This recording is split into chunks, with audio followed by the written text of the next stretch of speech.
Live mula sa TV5 Media Center Reliance. Kasama ang buong puwersa ng News 5. Ito ang 28th KBP Golden Dove Awards at 13th Makatao Awards Best TV Newscast. Frontline Pilipinas.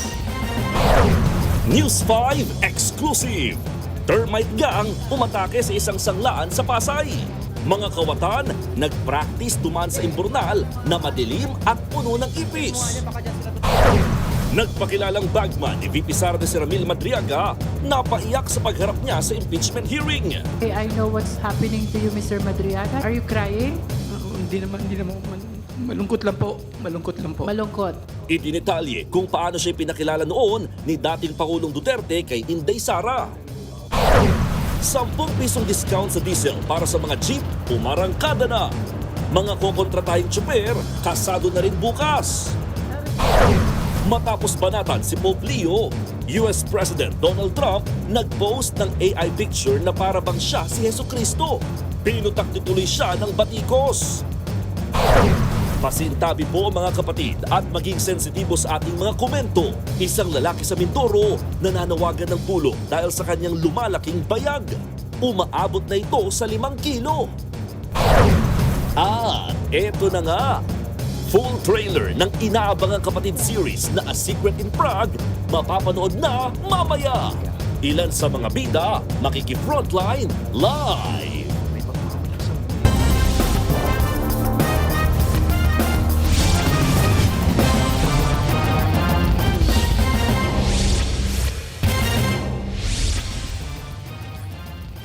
Sinalakay ng termite gang ang isang sanglaan sa Pasay. Mahigit 1 milyong pisong halaga ng alahas at pera ang natangay. Posibleng ilang araw na raw na nagpa-practice sa imburnal ang mga kawatan.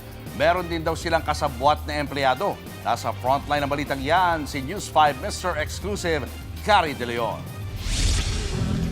Madilim, marumi at maraming ipis. Ganito ang itsura ng imburnal na dinaanan umano ng termite gang sa Pasay City. Pinuntirya ng mga kawatan ang isang pawn shop. Dito sa Manoloto sa Park Avenue sa Pasay, sinasabing dumaan yung grupo ng termite gang. 200 meters ang layo nito mula naman sa Arnaiz Avenue kung saan matatagpuan ang pawn shop. Sabi ng mga pulis, ilang araw daw nag-practice ang mga kawatan bago nila isinagawa ang krimen.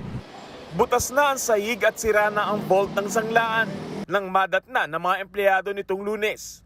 Nasa 1 milyong pisong halaga ng alahas at 90,000 na pera ang tinangay ng mga kawatan. Naginala naman ng mga pulis na may inside job. Bali po, ang unang tinignan namin yung CCTV, tapos yung motion alarm, lahat yun ay patay. Isa-isa nilang inimbestigahan ng 5 empleyado ng pawn shop at isa sa mga ito ang naging person of interest. Siya yung nakakaalam sa lahat ng mga activities doon.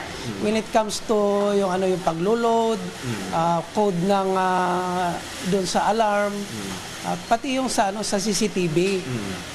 So ngayon napagtanong-tanong namin at saka naimbestigan namin na itong isa pala siya talaga yung sinadya niya na hindi mag-load.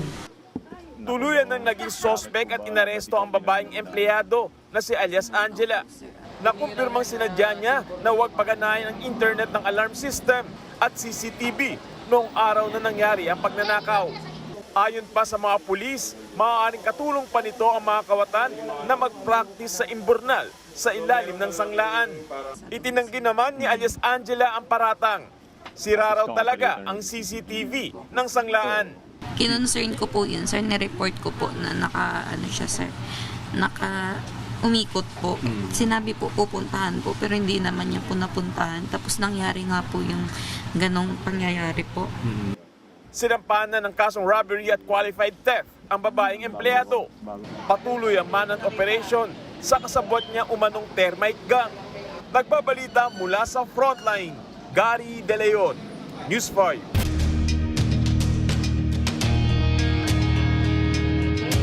Umarap na sa Kamara ang umunay bagman ni Vice President Sara Duterte sa pagpapatuloy ng impeachment proceedings. Dito, ididetalye niya kung paano niya nakilala ang bise at ang umunay pagkaubos ng 125 million pesos na confidential funds nang wala pa raw isang araw. Live mula sa Batasan Pambansa, nasa frontline ng balitang yan si Marian Enriquez. Marian, tapos na ba ang impeachment hearing dyan? Julius, gumugulong pa rin nga itong impeachment hearing ng House Justice Committee at naging emosyonal ang umunoy bagman nga ni VP Sara na si Ramil Madriaga nang basahin niya yung kanyang supplemental affidavit. At habang naging mahigpit naman itong si Committee Chairperson Jervy Luistro at ilang ulit na sinita yung mga kapwa kongresista na bawal ang probing questions o yung mga hindi nakapaloob sa affidavits dahil malinaw po na clarificatory hearing lamang ang pagdinig para tukuyin kung may probable cause o sapat na basihan para umusad pa ang mga reklamong impeachment. On the same day, I posted the screenshot of our video conference on my Facebook account with the caption just telling her, I cannot vote intelligently without her name on the ballot. Neither can go out and vote wisely unless the name Inday Sara Duterte Carpio appears as a candidate in the 2022 presidential race. Would you like to say something about why you are crying on this part of the affidavit? Hindi naman, malungkot lang po. Malungkot. Okay, please proceed. Naiyak si Ramil Madriaga habang binabasa ang kanyang supplemental affidavit sa pagdinig ng House Justice Committee sa impeachment complaints laban kay Vice President Sara Duterte. Si Madriaga ang nagpakilalang bagman daw ng bise. Ipinasapi na siya ng komite dahil sa dating pahayag na naghatid umano siya ng malaking halaga ng pera sa iba't ibang individual alinsunod sa utos ni VP Sara. Nanindigan si Madriaga na nagsisinungaling ang bise sa inihaing reklamong perjury laban sa kanya. Wala raw katotohanan ang sinabi ni VP Sara na hindi sila magkakilala. Wala po daw kayong relasyong personal at wala po kayong relasyong professional. Ano po yung totoo sa bagay po na ito? Do you deny this particular general statement of the Vice President? Hindi po totoo yun, Madam Chair. Ano po yung pinakabatayan po ninyo para masabi na hindi po totoo ang sinasabi ng pangalawang Pangulo? Marami pong makakapagpapatunay na mga opisyal sa gobyerno tsaka mga kasama namin sa isip na mayroon kaming mga naging pagpupulong. Bukod pa po dito, mga meeting po sa, lalo na nung eleksyon, na halos kasama ko siya 24 hours, minsan overnight pa, sa isang resort. Kasama ko po din ang mga PSG. Kaya kilalang-kilala po niya ako at kilala ko rin po siya. Una raw nakilala ni Madriaga si dating Pangulong Rodrigo Duterte sa pamamagitan ni dating National Security Advisor at Congressman Roy Logoles. Nang maging Pangulo si Digong, naging parte raw siya ng NSC. Direkta rin siyang empleyado ng dating Pangulo kung saan sumasahod siya ng 100 hanggang 150,000 pesos kada buwan. Ayon kay Madriaga, 2018 nang ipakilala sa kanya ng dating Pangulo si VP Sara kung saan pinag-usapan ang muling pagtakbo noon ng bise bilang mayor ng Davao City. During this meeting, PRD introduced me to Sara and told me, Ram, ikaw na bahala kay Inday. Since then, I've frequently met and discussed with VP Sara, then Mayor Sara, regarding various matters. However, she gave me instructions. Conversation should be done as much as possible by call and minimize text message. Ayon kay Madriaga, si VP Sara ang paboritong anak ng dating Pangulo. PRD wanted VP Sara in politics instead of Paulo Duterte Pulong and Sebastian Duterte Paste, who he characterized Aliw and Bading, respectively. Binigyan daw si Madriaga ng 25 million pesos ng dating Pangulo pamili ng mga motorsiklo na magagamit ng bise. Akala ko wala siya pera. Madami po. Marami siya pera. Opo. Inutusan si Madriaga ng mag-ama para bumuo ng grupo na susuporta sa kandidatura noon ni VP Sara bilang Pangulo sa 2022 elections. Dito nabuo ang isip o Inday Sara is my president. Bilang patunay, pinakita pa ni Madriaga sa kamera ang mga litrato ng grupo sa pag-iikot sa bansa, kabilang ang virtual meetings kasama ang bise. Sa isa sa mga online meeting, kita pa raw ang regalong painting ni Madriaga sa background ni VP Sara. May video rin kung saan may hawak na bandila si VP Sara at tinawag na Sir Ram si Madriaga. Ito po yung pagdating ni BP Sara sa Matnog. Nandun po ako sa loob ng sasakyan ko sa Land Cruiser. Tapos hinahanap niya po ako dahil wala po ako eh. Sino po yung Sir Ram na tinatawag niya? Ako po, Your Honor. Ako po, Madam Chair. Ayun po. May pa-video greeting din daw si VP Sara noong birthday ni Madriaga. Happy birthday, Sir Ram. I wish you good health and happiness. Ayon kay Madriaga, nakumbinsi ni Pangulong Bongbong Marcos at Senator Amy si dating Pangulong Duterte na tumakbo na lang na vice-presidente si VP Sara noong 2022. Nang manalong bise, inimbitahan pa nga raw ni VP Sara si Madriaga na dumalo sa kanyang inaugurasyon sa Davao City. Si Madriaga rin daw ang tumulong bumuo ng Vice Presidential Security and Protection Group o VPSPG. Dito niya inirekomenda si Colonel Dennis Nolasco at Colonel Raymond Dante Lachica. Nakatrabaho ni Madriaga ang dalawa sa umano'y paghahatid ng malalaking pera para sa iba't ibang mga tao base sa utos ni VP Sara. May mga ihahatid daw sila sa 3 lugar, sa San Pablo, Night Trip o sa Nomo Basho at sa Office of the Ombudsman. Pinapunta raw ni Nolasco si Madriaga sa DepEd Central Office. Dito niya nakita si Lachica at DepEd Special Disbursing Officer Gina Acosta. 4 na duffel bag na may tig 30 hanggang 35 million pesos daw ang laman ng mga ito. Pinakuha pa nga raw si Madriaga ng parte niya, kaya kumuha siya ng 1 milyong piso sa bag. Dito na sinabi ni Madriaga kung sino ang nakatanggap ng pera. Ibinunyag din niyang mas maiksi pa sa 11 araw nang maubos ang 125 million pesos na confidential funds ng bise noong 2022. Previously and upon direct instruction sa PRD, Sara, I've also delivered money to Ombudsman Samuel Martires or Tony Ryan, which I usually place inside an open trunk of a designated car. A few years later, I read from several media reports that 125 million OBP confidential funds in 2022 were reportedly utilized in just 11 days. This is wrong because I personally disposed the money in less than 24 hours. Hindi dumalo si VP Sara sa pagdinig at hindi rin naman siya required pumunta. Ayon kay Chairperson Jervy Luistro, 4 na petisyon na ang inihain para ipatigil ang impeachment proceedings. Nilinaw din niyang hindi inaagaw ng Kamara ang kapangyarihan ng Senado kung guilty o hindi guilty ang opisyal. Clarificatory hearing lamang ang pagdinig nila habang ang Senado ang maglilitis. Julius, nagdesisyon nga yung Commission on Audit doon sa apila ni VP Sara tungkol po doon sa inisyu nilang Notice of Disallowance sa April 10, 2026 decision ng COA. Final o pinagtibay na po ng komisyon yung Notice of Disallowance sa paggastos ng bise ng 73 million pesos. Mula po yan doon sa 125 million pesos na confidential funds dito noong 2022. Ibig po sabihin, mali po yung pinaggamitan ng pondo at pinababalik ng komisyon yung pera. Samantala, around 3:30 naman po, kaninang hapon nung umalis si Madriaga, dito po yan sa Kamara at bumalik na nga sa Camp Bagong Diwa sa Taguig City. Yan muna ang latest dito sa Kamara. Balik sa Julius. Marian, sabi ng kampo ni VP Sara, weakest link daw itong si Ramil Madriaga. Ano naman kaya ang reaksyon nila ngayong matitindi ito mga pasabog ng umano'y bagman ng bise?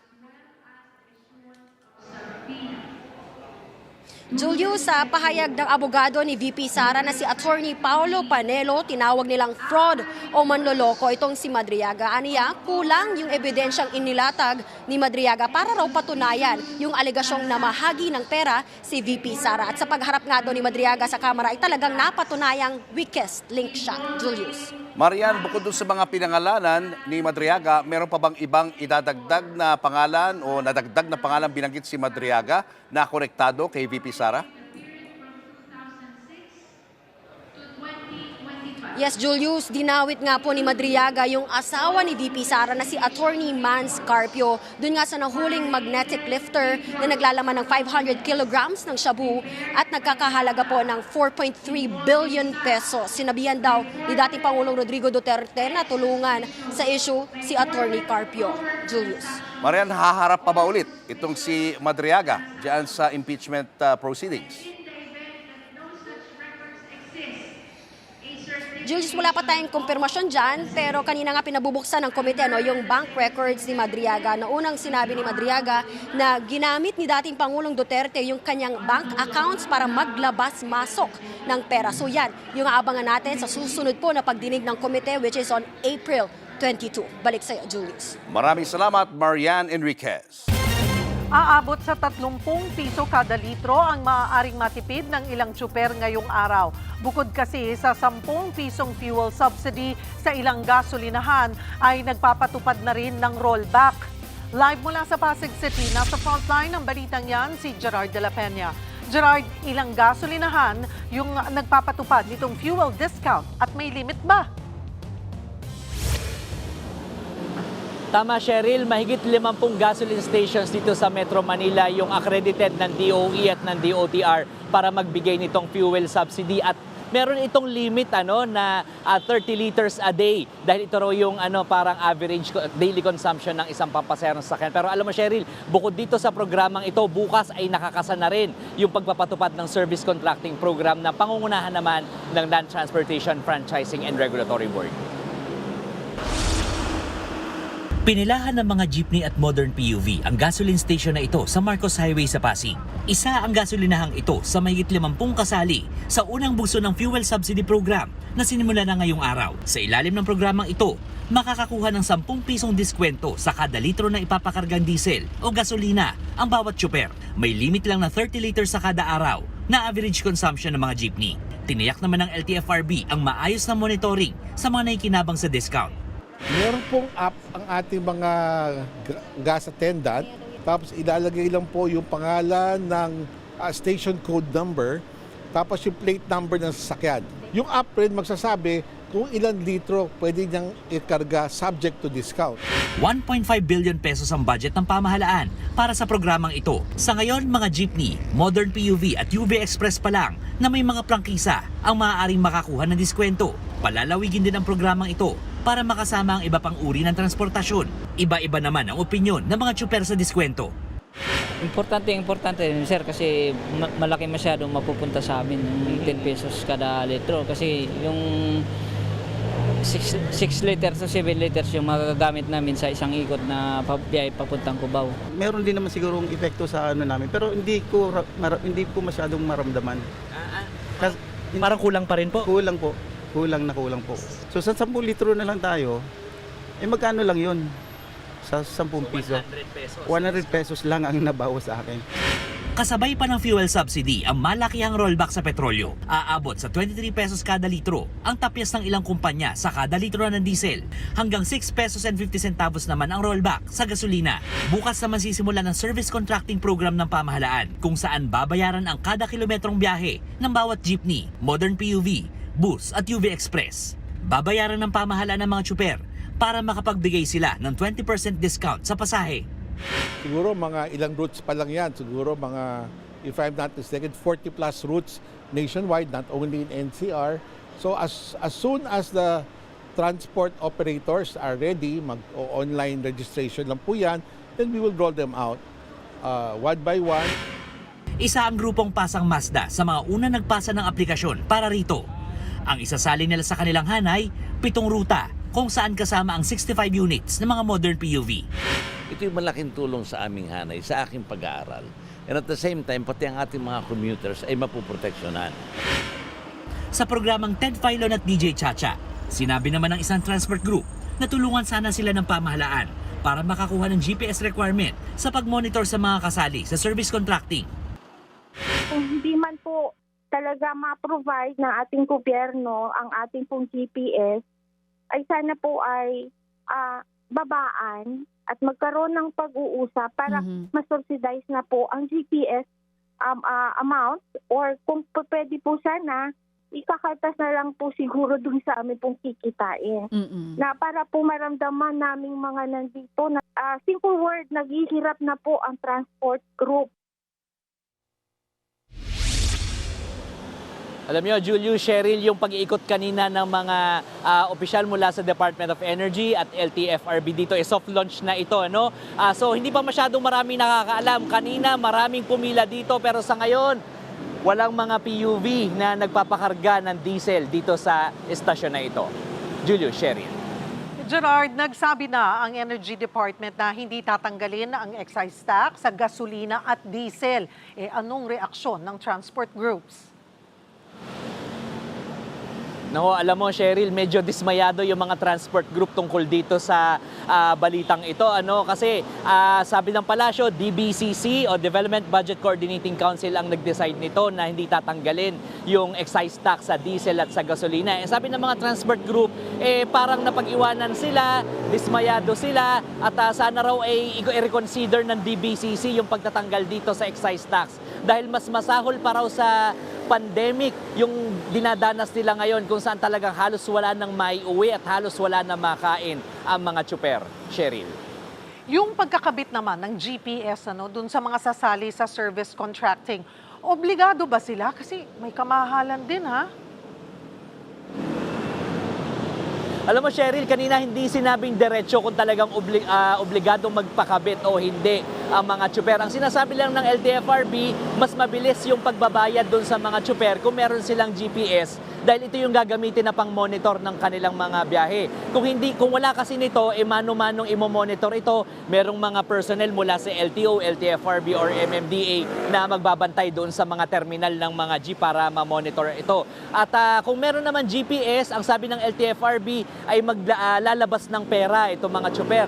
350 hanggang 500 pesos ang kailangan nilang bayaran na subscription fee para dito sa GPS at para lumalabas na libre na yung monthly rent, yung pinaka-rental para dito sa GPS device na ito. Sheryl. Kailan makakaranas yung mga nasa probinsya rin ng diskwento sa langis? Magandang tanong yan, Sheryl, dahil sa ngayon 52 gasoline stations dito sa Metro Manila yung kasali dito sa programang ito.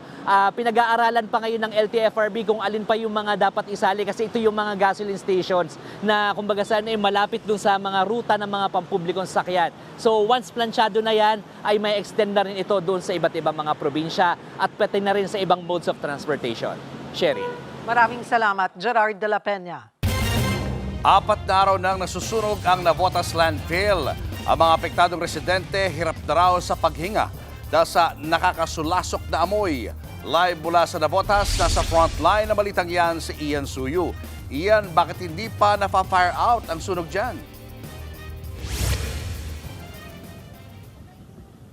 Alam mo Julius, yun nga rin ang tanong ng karamihan dahil 4 na araw nang hindi pa naaapula yung sunog dito sa Navotas landfill. Kaya naman ang pamahalang lungsod ng Navotas pati na rin yung mga miyembro ng BFP doble kayod na sa paghahanap ng paraan dahil marami-rami na ang naaapektuhan dahil nga sa makapal na usok na ibinubuga ng mga nasusunog na basura. 4 na araw na mula nang magsimula ang sunog sa tambakan ng mga basura sa Navotas. Pero hanggang ngayon, hindi pa rin naaapula ang apoy. Sumiklab nga uli ang patsi-patsing apoy sa paligid ng landfill. At sa sobrang init ng paligid at dahil alam naman natin yung tambak ng basura doon ay mga organic waste yun, at pag nag-decompose yun ay meron talaga yan, natural phenomenon yan na meron talagang methane gas. Nagsagawa na ng soil coverage operation ng BFP lalo't hindi na kayang maapula ang sunog gamit ang simpleng misting o pagbobomba ng tubig. Ang soil coverage ay isang paraan kung saan nagbubuhos at nagtatambak ng lupa para maiwasan ang muling pag-alab ng apoy. Nananatiling fire under control ang landfill. Kanina nga, nagtungo ang News 5 malapit sa landfill sakay ng bangka. Dito, mas nakita namin ang kapal ng usok na bumabalot sa paligid, pati na rin sa mga katabing syudad at bayan, kabilang na ang Obando, Bulacan. Dahil nga nasa hiwalay na isla yung landfill na nasusunog, kinailangan pa ng aming team na magrenta ng bangka para lamang makatungo doon sa landfill. At kung makikita nga ninyo sa aking likuran, medyo makapal pa rin yung usok kahit 4 na araw nang sinusubukang apulahin yung rubbish fire na yan. Ang pangunahing problema nga ng mga residente dito, kapag ka daw umuusok papunta sa kanila, partikular na sa bahagi ng Obando, sila mismo nahihirapan at pati yung mismong mga loob ng bahay nila pinapasok ng usok. Ang mga residenteng malapit sa landfill gaya ni Aling Florizilda Crisostomo, dinadaing ang asma na nararanasan dahil sa nakakasulasok na usok. Kakain kami sa hapunan, hindi kami makakain ng gusto. Kasi yung nalalangkap namin yung amoy. So, sobrang baho po. Mas matindi ang usok kagabi. Alas yung mga kabayan namin, hindi namin makita yung kapitbahay namin eh. Ang fish vendor namang si Mang Ricky, ilang araw na raw walang benta dahil walang mamimili. Samantala, ang Navotas LGU, problemado ngayon kung anong gagawin sa landfill na may total area na nasa 41 hectares. Hindi pa raw kasi nakikipag-usap ang dating operator ng landfill na may kapabayaan umano sa pagsasara ng tambakan. Opo, nung pagkatapos nila mag-operate, pagkatapos pagkakitaan yun, iniwan na lang po nila. Ang dahilan nila dahil may dispute sa possession ng lupa. So kung sino yung nag-operate at may hawak ng ECC, kailangan mo tapusin yung obligasyon mo.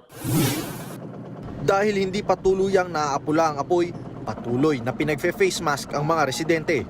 Ayon naman sa DENR, bahagya ng bumuti ang air quality sa Navotas at mga kalapit na bayan. Good and fair na po sa lahat po ng stations na meron po within NCR. So yung mga cities po na binabandayan po natin ay good and fair na rin.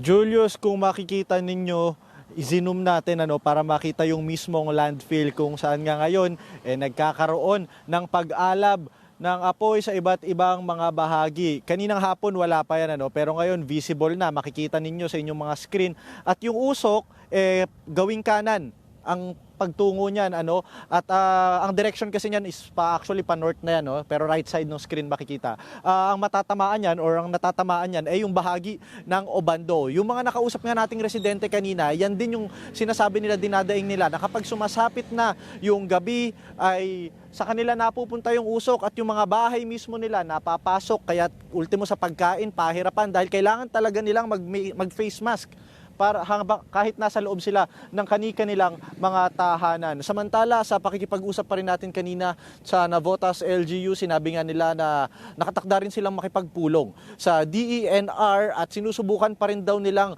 makausap yung dating operator nitong landfill na to, yung Philippine Ecological Systems Incorporated, para malaman daw kung ano-ano yung mga posibleng violations o kapabayaan na ginawa ng kumpanya na nagresulta nga sa ganitong klase at ganito katagal na rubbish fire. Yan muna ang latest mula dito sa Malabon Megadike. Balik sa'yo dyan, Julius. Maraming salamat, Ian Suyu. Nagtamo ng sugat sa leeg ang isang lalaki matapos tagain ng kanyang nakababatang kapatid sa Morong Rizal. Ang suspect abay na bad trip na raw sa kuya niyang palahingi ng yosi. Sa frontline ng balitang yan, si Carol De Asa. Duguan ang damit at nakahawak sa leeg ang lalaking ito nang respondihan ng mga otoridad sa bayan ng Morong Rizal nitong linggo ng hapon. Tinaga kasi siya sa leeg gamit ang isang bolo. Ang humataw sa kanya, ang nakababata niyang kapatid. Base sa investigasyon, nagiinuman daw ang magkapatid na magkapikunan dahil sa yosi. Nagiinuman sila. Nung hinihingian siya ng sigarilyo nung kuya niya, naasar siya. Nung naasar siya, kumuha na agad siya ng itak doon sa bahay na rin yun. Tinaga niya agad yung kanyang kuya. Madalas daw silang nag-aaway nung kanyang kuya about dun sa sigarilyo. Agad naman dinala sa ospital ang biktima na ngayon ay nasa maayos ng kondisyon. Nang makausap natin ang suspect, hindi niya itinanggi ang pananaga sa kanyang kapatid. Kung nainis lang po ako bigla, na bad trip lang po ako, tapos sabay tinaga ko na po. Pati po yung dahil po sa mga bisyo po, mga sigarilyo, alak po, dala na rin po siguro nun. Palahingi po kasi ng sigarilyo kaya nataga ako po, nainis na po ako, na bad trip. Mahaharap ngayon sa reklamong attempted homicide ang suspect. Nagbabalita mula sa Frontline, Carol De Asa, News 5. Kahit tinanggal na ang excise tax sa presyo ng LPG, hindi pa rin daw ito sapat para sa mga maliit na paraderya. Dahil sa kaliwat ka ng taas presyo ng mga bilihin, ilan na sa kanila ang napilitang magsara. Nasa frontline ng balitang yan, si JC Cosico. Hindi lang pang-almusal o pang-merienda ang tinapay. Pero dahil sa mataas na presyo ng mga sangkap na sinabayan pa ng gasolina, ilang panaderya ang nagtaas ng presyo. Tulad na lamang ng isang bakery sa Blumentritt sa Maynila, ang dating 10 pesos na kada piraso ng kababayan, pandekoko, cheese bread at ensaymada, nagdagdag ng piso. Yung harina, asukal, large margarine, lahat ng ingredients, pati itlog, tumaas. Hindi namin gagalawin ang presyo, kawawa din naman kami. Hindi naman gumalaw ang presyo ng ilang tinapay gaya ng monay, Spanish bread pati na pandesal. Yun nga lang, binawasan daw ng kaunti ang timbang ng pandesal. Alam mo naman ang mga customer natin dito, kawawa din pag tinaasan mo. Hihina yung aming hanap buhay. Siyempre pag humina yan, apektado din kami. Dagdag gastos din sa mga panaderya ang mahal na LPG tank. Kahit daw natanggal na ang excise tax niyan, umaabot pa rin sa 1,567 pesos ang presyo ng kada tangke. Mahal pa rin, kaya maging ang mga negosyanteng gumagamit ng LPG tank, umaaray pa rin. Masyado pa rin mataas po. Dapat po mas bumaba pa para kayanin ng mga Pilipino. Sa ngayon na marami kami lutuin, parang maliit pa po yun eh. Sa sobrang taas ng tinaas niya. Tapos yung bawas lang is 30 pesos. So parang hindi pa enough para ganun lang kababa. Kakarampot lang din ang bawas para sa Asosasyon ng Panaderong Pilipino. Hindi halos ramdam. Ito ang pangunahing panggatong ng community bakery. Dapat maramdaman namin na may resulta ito. Bunsod na rin ang nagtataas ang presyo ng mga bilihin, ilang panaderya ang nagsara na lang.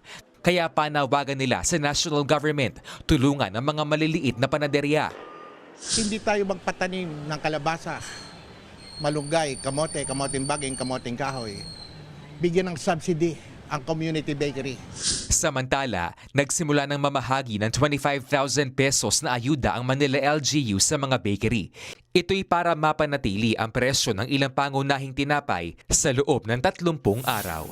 Nagbabalita mula sa Frontline, JC Cosico, News 5. Hindi pa sususpindihin ni Pangulong Bongbong Marcos ang excise tax sa diesel at gasolina gaya ng ginawa niya sa LPG at kerosene. May iba pa raw kasing paraan para mas makinabang ang mahihirap nang hindi tinatapyasan ang kita ng gobyerno. Nasa frontline ng balitang yan, si Maricel Halili.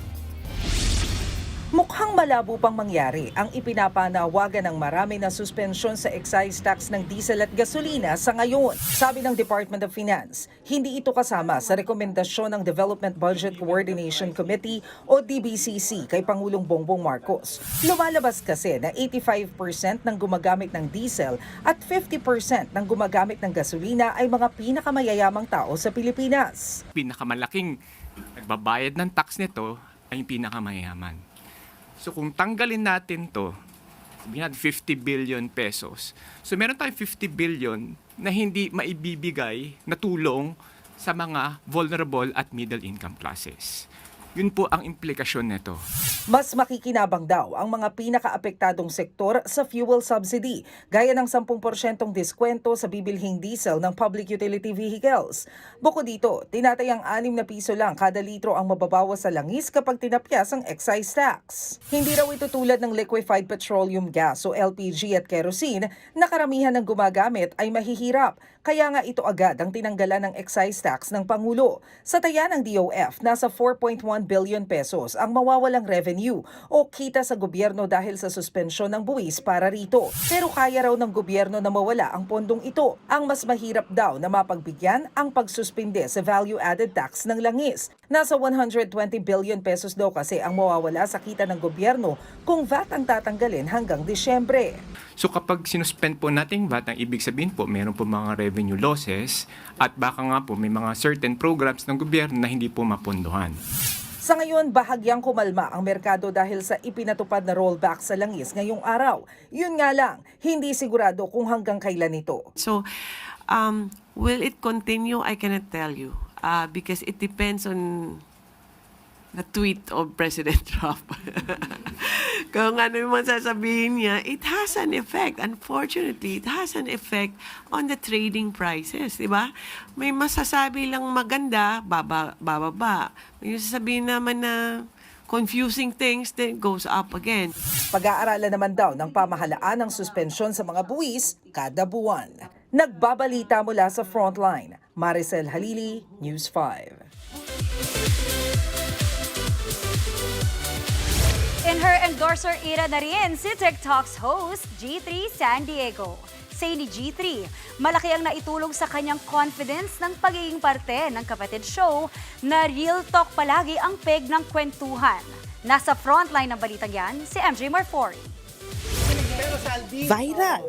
Ikaw ba may plano ka? Hanggang kailan mo ba gagawin to? Hanggang anong age ka? Hanggang sa magsawa po ako. Hindi pa naman po ako nagsasawa. Controversial. Tinatanong, ba't di ka pa nag-aasa? Di kayo nakaisip, kayo gumawa. Kasi ngayon lang ako nag-e-enjoy. Kasi nandun na ako sa estado na ngayon ko palang ine-enjoy. Dadagdagan ko pa ba ng sakit ng ulo ko? At full of sense. Yan ang kapatid talk show na kinahuhumalingan ngayon ng bansa. Ang TikToks na napapanood sa 1PH at TV5. At isa nga sa mga host niyan si G3 San Diego na beauty brand ambassador na rin. Now on its season 3, lalo pang tumitindi ang mga topics nila Pat P. Daza, Alex Calleja, Rufa May Quinto at Miss Corina Sanchez. TikToks is basically about slice of Filipino life. Hindi kami na-expect na yung mga sound bites na mag-viral siya, ganyan. And then sometimes I misinterpret, sometimes, nababash ka, ganyan. And I'm not used to it. But now, I don't care. Palaban. Ibang era na nga talaga ito ni G3 dahil from being someone behind the camera, ngayon confident host at endorser na nga. Lumilevel pa nga kina Agot Isidro at Angel Aquino. Bongga! Para sa kwentuhang may kwenta, panoorin si G3 at ang TikToks tuwing linggo sa TV5. Nagbabalita mula sa Frontline, MJ Marfori, News 5. Susunod, birthday boy na nabitin sa inuman, nagnakaw para may pambili ng alak. Isa pang sapul sa CCTV, truck na nawala ng preno, dumiretso sa bangin. At US President Donald Trump inulan ng batikos dahil sa kanyang AI photo na para bang siya si Jesucristo. Abangan ang lahat ng yan sa pagbabalik ng Frontline Pilipinas.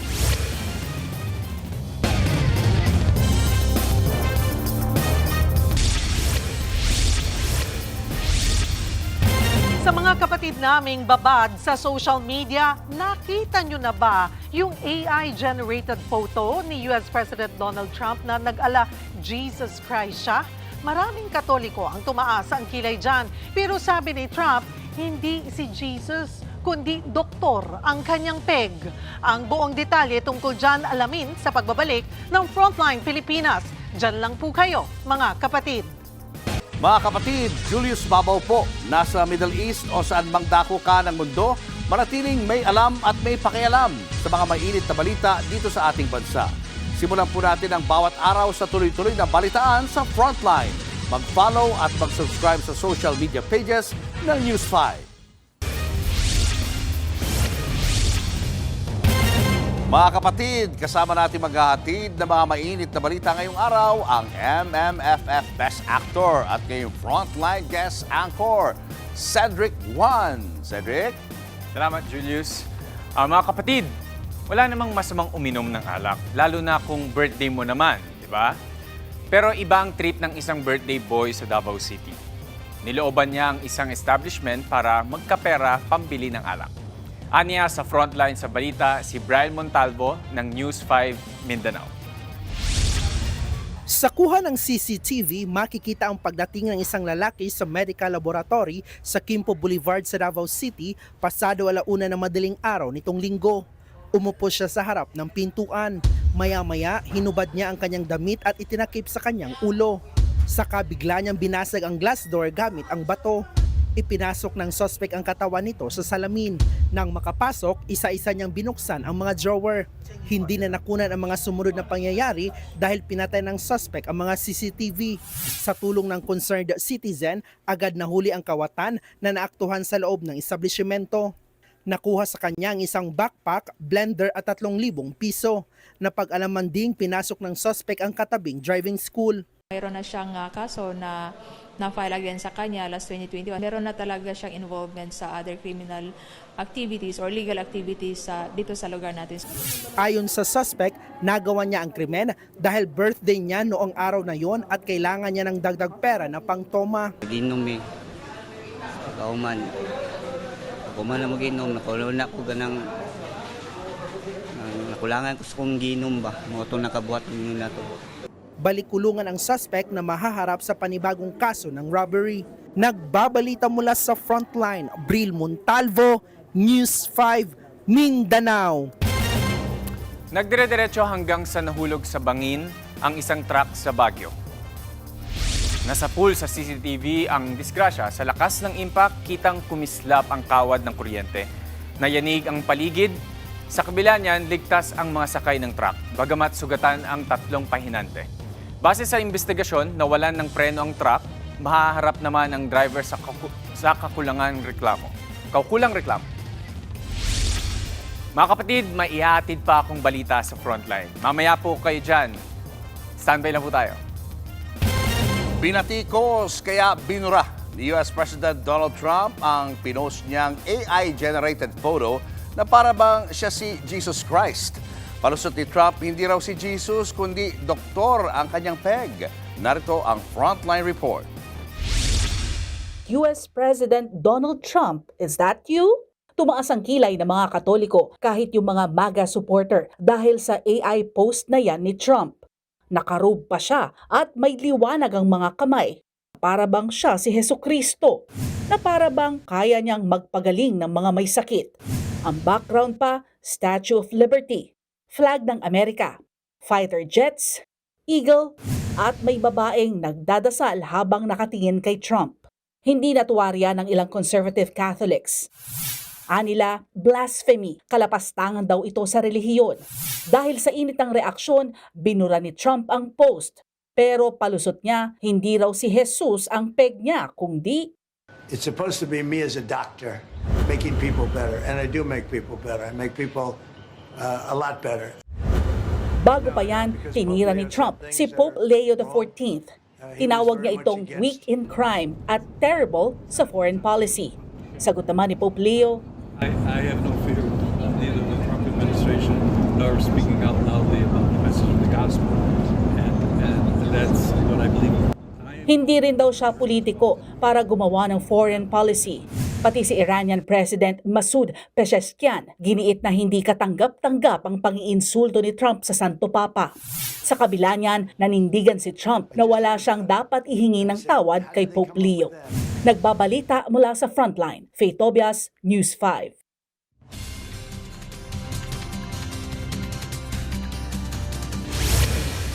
Weather update tayo mga kapatid. Nagpapatuloy po tayong makaranas ng mapanganib na heat index sa malaking bahagi na po yan ng ating bansa. Sa katunayan, pinakatataas po muli yan dito po sa area ng Mindanao. Pumalo po muli yan sa 45 degrees Celsius dyan po sa area ng Maguindanao. Sa Cotabato, umabot naman po yan muli sa 41 degrees Celsius dito po sa area ng La Union at sa may area po ng Aurora. Sa 40 degrees Celsius naman yan sa mga areas ng Pangasinan, Cagayan, Palawan, kasama na po dyan ang Eastern Samar, maging dito sa Agusan del Norte. At bukas, ang ating mga inaasahang matataas na heat index ay muli dito po sa area ng Mindanao. Pinakamataas po muli yan sa 45 degrees Celsius dyan po sa area ng Cotabato. Muli po yung aabot sa hanggang 41 degrees Celsius dito po sa area ng Iloilo.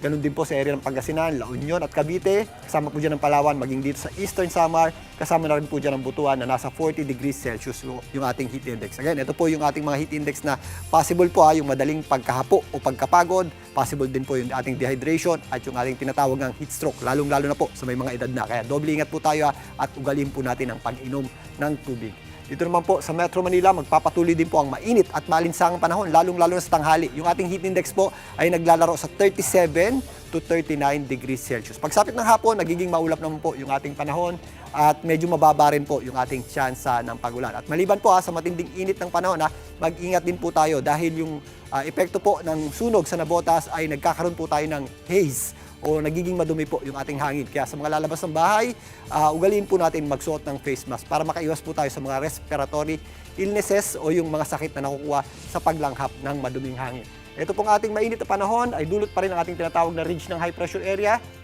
at ng ating easterlies. Ito namang bagyo sa labas ng ating Philippine Area of Responsibility na may international name na Sinlaco ay nananatiling nasa super typhoon category na may taglay na lakas na hangin na nasa around 185 kilometers per hour malapit sa kanyang gitna at kung minsan may mga pagbugsong umabot sa 230 kilometers per hour. Ito namang bagyo na ito ay napakalayo po sa anumang bahagi ng ating bansa at huli pong namataan ng pag-asa sa layong 2,620 kilometers east o silangang bahagi ng southeastern Luzon.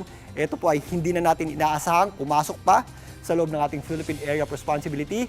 Ito po ay kikilos na lamang paitaas at palayo sa ating Area of Responsibility sa mga susunod na araw. Pero mga kapatid, sa kabilang dako, ito pong Super Typhoon Sinlaco ay umaabot na or nakadikit na po sa mga isla dyan sa Marianas Islands, kasama na po dyan ang isla ng Guam. Narito po sa video ito, kitang-kita po ang hagupit o yung malakas na hangin at malalakas na pagulan na dulot ng Super Typhoon Sinlaco dyan po sa general area ng Marianas Islands, kasama na nga po dyan ang area ng Guam. Kaya po sa mga kababayan natin dyan, doble ingat po tayo at sana po safe ang lahat.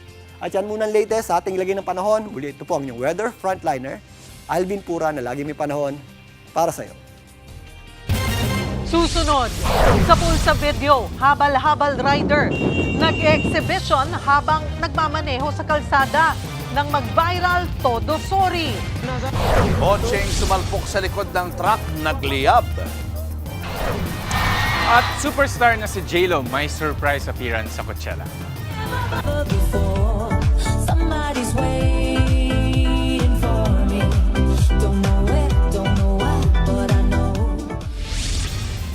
Yan at iba pa sa pagbabalik ng Frontline Pilipinas.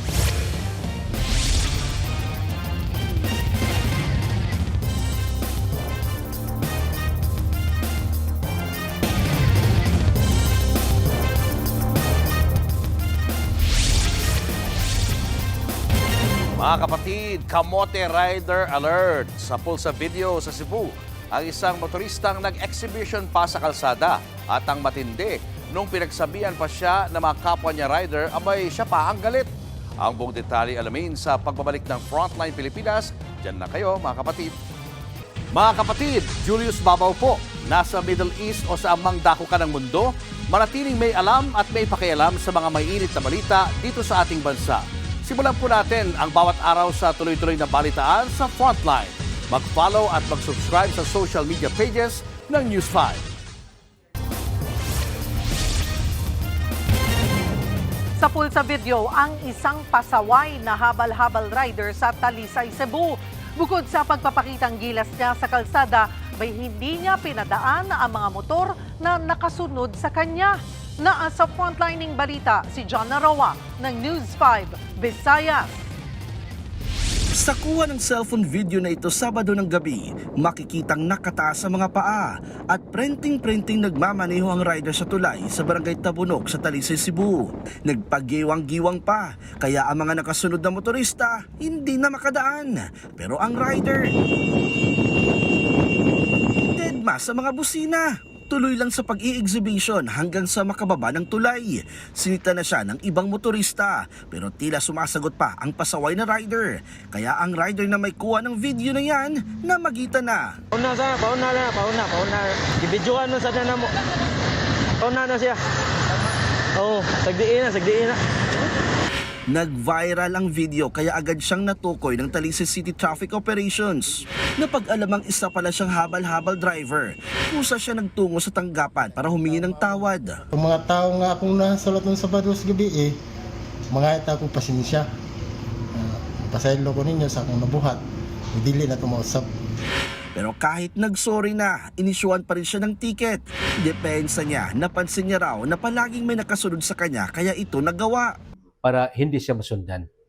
Pero sabi niya, palagi na daw nangyari sa kanya. So, parang hindi normal ba? Na palagi siyang sinusundan. Sa akin, sa tingin ko, it's an alibi. Parang inaasar talaga niya. Nakarating na sa LTO-7 ang ginawa ng rider. Posibleng masuspindi o ma-revoke ang kanyang lisensya. Nagbabalita mula sa Frontline, John Narawa, News 5, Visayas! Balik kamara na si Cavite 4th District Representative Kiko Barzaga matapos masuspinde ng 60 araw. Congress Meow is back. Meow! Meow! Duterte 2028 tayo. Thank you, everyone. Dumalo si Barzaga sa pagdinig ng impeachment complaint laban kay Vice President Sara Duterte. Kagabi nang sumuko si Barzaga sa mga pulis sa Cavite sa 8 counts ng cyber libel. Ayon sa congressman, nasa 400,000 piso ang binayaran niyang piyansa para makalaya. Wala raw yan sa nalikom sa fundraising. Marami pa raw siyang haharaping kaso kaya nangihingi siya ng tulong sa supporters. And para sa mga hindi nakatulong sa fundraising namin po, madami pa namang kaso and hopefully tulungan niyo ako makapagpiyansa next time.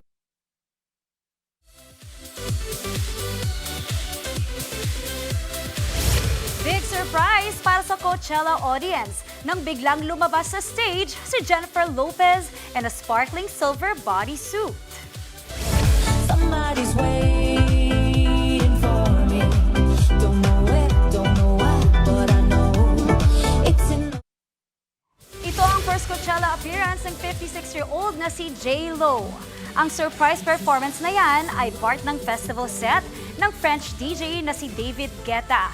Si David ang producer ng pinerform na kanta ni J-Lo na Save Me Tonight. I think I heard someone yodel. I don't like it. Slight backlash naman ang inabot ng Grammy winner na si Sabrina Carpenter sa kanyang Coachella set matapos niyang sabihin na di niya nagustuhan ang sound chant na ginawa ng isa sa mga nanonood. Turns out, isa pala itong Arabic celebratory chant. Agad namang nagsorry ang singer kaugnay nito. Susunod, gaming platform na Roblox posible pa ring ma-ban sa Pilipinas. Humaharurot na motorsiklo sumalpok sa poste. Rider na lasing patay. At lalaki sa Nauhan Oriental Mindoro hirap sa kondisyong ilang dekada na niyang iniinda. Tutok lang mga kapatid, magbabalik pa ang Frontline Pilipinas.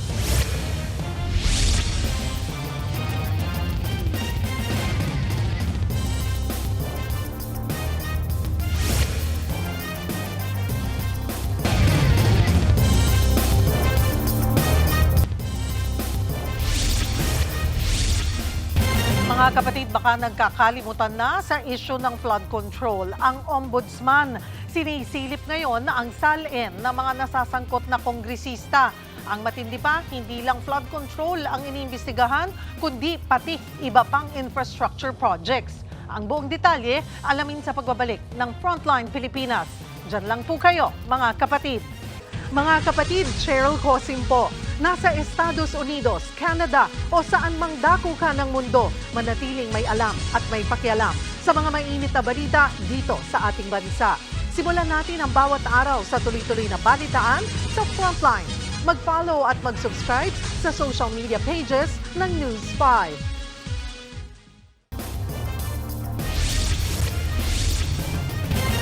Dead on the spot ang isang rider na sumalpok sa poste sa Taguig City. Kita sa video ang umaharurot na motor hanggang sa sumalpok sa poste. Patay agad ang rider na walang suot na helmet habang nakabangon ang sugatang back ride. Base sa investigasyon, parehong lasing ang mga biktima. Posible pa rin maban ang online gaming platform na Roblox. Kanina tinalakay sa pagdinig ng Senado ang mga masasamang epekto ng Roblox, kabilang ang paghikayat daw sa mga kabataan na maging satanista. Nasa frontline ng balitang yan, si Mayan Los Baños. Isang nakakakilabot na plano na buti na lang napigilan. Mass shooting sa paaralan at posibleng pagkitil ng sariling buhay ang binalak umano ng 7 kabataan sa Calamba, Laguna. Sa pagdinig ng Senate Committee on Women and Children, sinabi ng PNP Anti-Cybercrime Group na nasagip nila ang mga batang 12 hanggang 15 anyos matapos na mag-room online. Nagsimula yan sa sikat na online gaming platform na Roblox, kung saan kinakausap umano ang mga kabataan sa chat app ng Roblox sa kahihikayating lumipat sa ibang messaging apps at doon sila tuturuan ng mga tungkol sa karahasan. Nakuha itong information, ma'am, through our Facebook messages. So the messages reference on past mass attacks and discuss using a fire extinguisher for a flash blinding effect, IEDs, or the improvised explosive devices, and Molotov cocktails. Hindi lang yan, itinuturo rin daw ang mga prinsipyo ni Hitler, pag-idolo sa mga mass shooters sa ibang bansa, pati na ang satanismo. Target daw ng groomers ang mga batang babad sa internet at naghahanap ng belongingness. Posible rin daw na may kaugnayan sa Roblox ang insidente sa Marikina na may isang estudyante na kinuha ang baril ng ama, itinutok sa kaklase pero sarili ang nabaril at namatay. Dahil sa mga ganyang insidente, muntik nang ipaban ang Roblox. Pero in-adjust ng pamunuan ng Roblox ang security features nila. Pero para sa mga senador, hindi pa rin yan sapat. For a game to reach any of the younger audiences that I'm mentioning right now, they will have to go undergo full ID verification and maintain higher security standards. The safeguards were hardly intuitive, impossible to navigate. And there was simply no way to access them. How are we assured that this time it will be different? Kaya naman binigyan ng Roblox ng 3 buwang probation at kung hindi uubra ang kanilang gagawing pagbabago, ay posible pa rin silang tuluyang iban dito sa bansa. Nagbabalita mula sa Frontline, Mean Los Baños, News 5. Nasa 26 na kongresista ang pinaiimbestigahan kaugnay ng mga maanumalyang infrastruktura ng proyekto ng gobyerno. Kinumpirma yan mismo ni Assistant Ombudsman Miko Clavano. Hawak na raw nila ang Statements of Assets, Liabilities and Net Worth o SALN ng mga kongresista matapos mag-issue ng subpoena ang Ombudsman. Wala silang pinangalanan kung sino-sino ang mga ito, pero hindi lang daw sa issue sa flood control, posibleng dawit ang mga nasa listahan.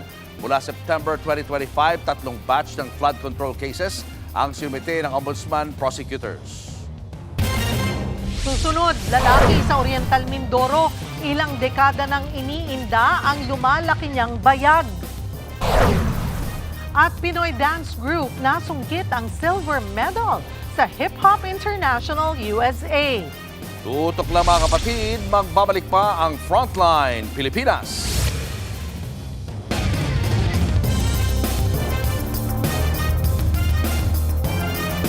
Mga kapatid, Cheryl Cosing po. Nasa Estados Unidos, Canada o saan man dako ka ng mundo, manatiling may alam at may pakialam sa mga maiinit na balita dito sa ating bansa. Simulan natin ang bawat araw sa tuloy-tuloy na balitaan sa Frontline. Mag-follow at mag-subscribe sa social media pages ng News 5. Nagsampa ng reklamo sina Quezon City Councilor Alfred Vargas at kanyang misis laban sa mga magulang ng bata na umani paulit-ulit nambubuli sa kanilang anak.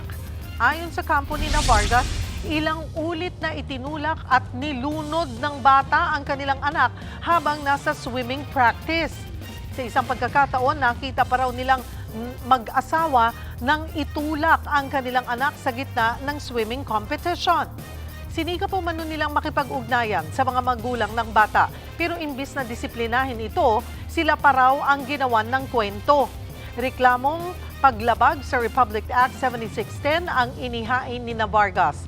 Anya, hindi na raw sila pwedeng manahimik na lang. Mga kapatid, maging sensitibo sa ating mga komento. Malaking problema ang inaharap ng 31 anyos na lalaki sa Nauhan, Oriental Mindoro. Nananawagan siya ng tulong dahil ilang dekada na niyang iniinda ang lumalaki niyang bayag. Nasa frontline na balitang yan, si Mobile Journal, Yeda Pascual. Siya si Paul Villanueva, 31 anyos. Pero habang tumatanda siya, ay lumalaki rin daw ang kanyang bayag na nasa 5 kilo na ang bigat ngayon. Ayon sa kanyang mga magulang, 7 taong gulang pa lang si Paul nang malaman na siya ay may luslus. Hindi din po nila ito napa-operahan dahil nga po kapos na kapos sila at ang trabaho lang po ng mama niya ay nagkasambahay lang po. Kaya naman buong loob ni Paul na magpa-opera. Hirap na kasi siyang kumilos, dagdag pa na nagiging tampulan siya ng tukso. Ang sinasabi niya po sa akin, mabigat daw po yung pakiramdam niya. Tapos sabi niya po, sumasakit daw po yung may bandang puso niya. Kaya naman ang vlogger at kapitbahay ni Paul na si May Ann, nagmalasakit nang i-upload online ang kanyang sitwasyon para makalikom ng tulong at mapatingin siya ulit sa doktor. At dito nga lang April 9, makalipas ang 2 dekada, nadala ni May Ann sa espesyalista si Paul. Dito na nila nalaman na hernia ang tawag sa kanyang kondisyon. Kumbaga yung pong bituka niya po ay bumababa papunta po dun sa kanyang bayag. Pinahiga po siya ng nakataas po yung paa niya at kitang-kita ko po na nawawala, lumiliit po yung kanyang bayag dahil yung pong bituka pumapasok po ulit sa loob. Kinakailangang operahan si Paul pero wala pa silang ideya kung magkano ang aabuti ng operasyon. Kaya kumakatok sila sa ating mga puso. So yung pamasahe po ng kanyang mga magulang, balikan, sa pambili po ng gamot sa labas. Kahit maliit lang pong halaga, kahit piso-piso lang po pag naipon po ay malaking tulong po sa kanila yun. Nagbabalita mula sa Frontline, Mobile Journal, Yeda Pascual.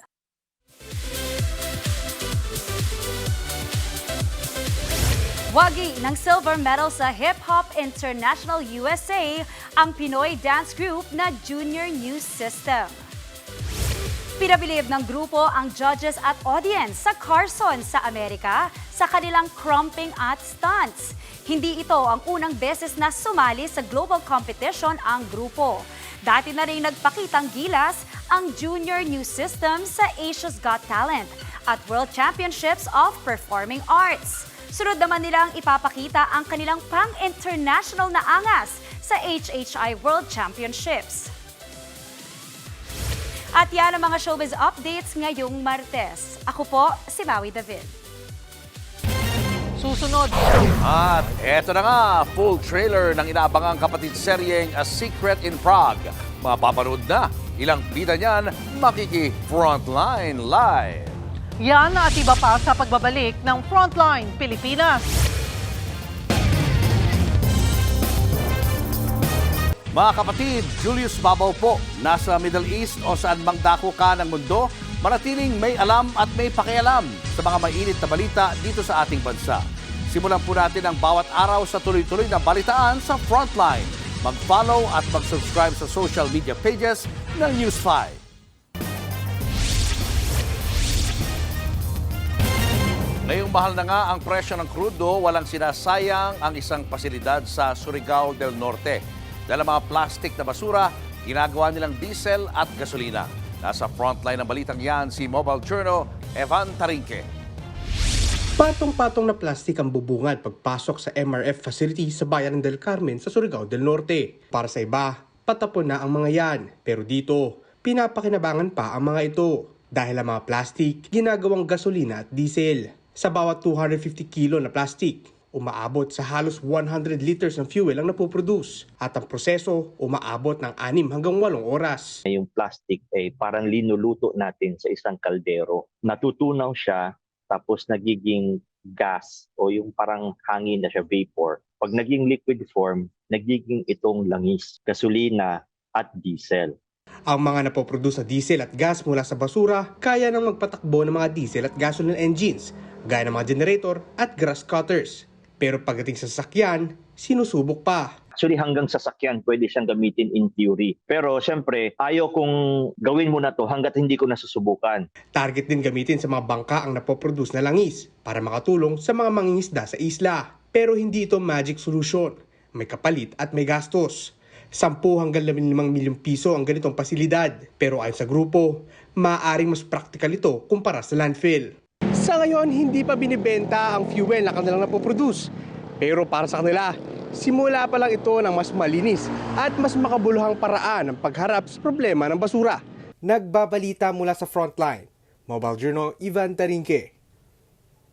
At maraming salamat sa ating Frontline guest anchor, A Secret in Prague star Cedric Juan. Yes, kasama rin natin sa studio ang isa pang kapatid natin na si Mark Ian. Hello guys. Gusto ko muna tanungin si Cedric, ano ba kanamnam na nag-a-anchor? Actually, pangarap po ng tatay ko sa akin dati. Kasi mass communication ako sa FEU. Yes, oo. Pero napunta po ako sa pag-arte. Pero yung nagbabasa ka kanina, ano yung pakiramdam? So, ito na yun eh. Ano po, yung parang just focus. And then, just give it. Then, hindi ka na Pwede. O magpalit tayo minsan. Oo nga eh. Arte ka? Ako arte, ikaw dito. Aba. Pwede. O ba? Bakit? Pwede, Film. Diba? Oo. Pwede. Sige, bigyan niyo muna kami ng patikim dahil ang tagal nang hinihintay ito ng marami nating mga kapatid. Ano ba ang inyong mga role dito? Siguro Mark, ikaw muna. Sige po. Mga kapatid, ang role ko po dito para sa ating inaabangan na A Secret in Prague, ako po ang kapatid ni Kuya Ken, ni Kuya Enrique Hill. So, si Kuya Enrique po ay may pangarap na makapag-aral sa Maynila noon.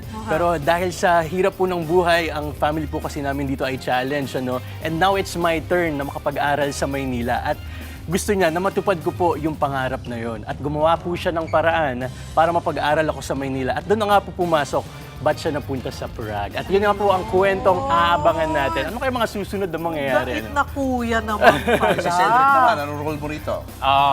Bali, ako po, kasama ko si Kim, kami yung sumunod papunta sa Prague. Dahil gusto po namin na talagang masarado na tong tingin namin na syndicate na kinabibilangan ng family ni Bly. And at the same time, parang naging si Enrique yung way namin for that investigation. And yun po, kami yung laging about sa paglaban sa crime, and at the same time, lalo na yung mga Pilipino na nasa abroad. Yun po yung main namin na concern. Interesting, ha? O, Mark Ian, kamusta naman ang experience mo working with stars? Doon din na Cedric, Enrique, at Andrea. Yes po, nako. It was really a full circle moment for me kasi talagang pinapanood ko lang po sila noon. Mga inaabangan lang noon. Yung ganito ba? Ilang taon na ako? Mabahagi ko lang po. It's like my first year sa show business and this is actually my first time doing a teleserye. At sobrang big opportunity po sa akin na dito po agad ako nahanay sa mga idolo natin, no? Tapos kapatid po agad ako ni Enrique Hill at kaya sobrang saya ko po na natanggap ako, nakuha ako sa audition. And sobrang gaan po nila katrabaho. To be specific, with Kuya Ken, siya po lagi ang ka-eksena ko. He was always guiding me. More than sa pagiging kuya niya sa akin, sa kwento. Kuya ko rin po siya sa set eh. Ginagabay niya po ako sa pag-aaral ng script, nagto-throw lines kami. So magaan po ang trabaho. Hindi rin pala biro kasi you had to audition. Yes po, so, ibig sabihin, may nakita talaga sa'yo para magawa yung role. Diba? Yes po. And I'm sure marami kang natutunan din kay Ken. Marami diba? po. Okay, Mark Ian said, ano ang dapat abangan or i-expect ng ating mga kapatid sa A Secret in Prague? Oh, definitely, yung yung pag-shoot po namin sa Prague, napakaganda ng Prague. Sobrang kitang-kita yung scenery ng buong Prague doon. Pero hindi lang yun, nandun din kasi yung napakadaming layers ng kwento ng A Secret in Prague, lalo na yung paano nabuo yung pagmamahalan nilang dalawa, and all. Ayun, yun yung pinaka-maganda po doon, lalo na yung pagpapakita rin po ng pagiging family-oriented ng mga Pilipino. Yes. Oh, super exciting! Congratulations sa inyo. Good friend ko, Direk Paco, Santa Maria. Diba? Yes. Second unit yun ng Okay. Guys, please, imbitahan niyo na ating mga kapatid na suportahan at panoorin ang A Secret in Prague. Mga kapatid, abangan niyo po ang A Secret in Prague ngayong April 27 na yan. 8 p.m. po pagkatapos po yan ng Frontline Pilipinas. Ito po ay isang mystery romance thriller film sa Czech Republic. Ito rin ang first official lead tambalan ni Enrique Hill at Andrea Brillantes. Kasama rin po namin dito sina Miss Kim Domingo, Sir Edu Manzano, Miss Erlyn Mulak, Sir Joel Torre, Miss Kay Brosas, at marami pa pong iba. At mamaya nga po, panoorin niyo po ang full trailer ng A Secret in Prague. Yeah, thank you sa inyong dalawa and good luck. Good luck sa buong team ng A Secret in Prague. Abangan niyo ulit kami bukas dito sa TV5 sa 1PH RPTV, True TV at 105.9 True FM. Kami ang inyong mga kapatid sa Balitaan at Public Service. Walang iwanan sa Frontline Pilipinas. At eto na ang inaabangan niyong full trailer ng A Secret in Prague. Panoorin natin.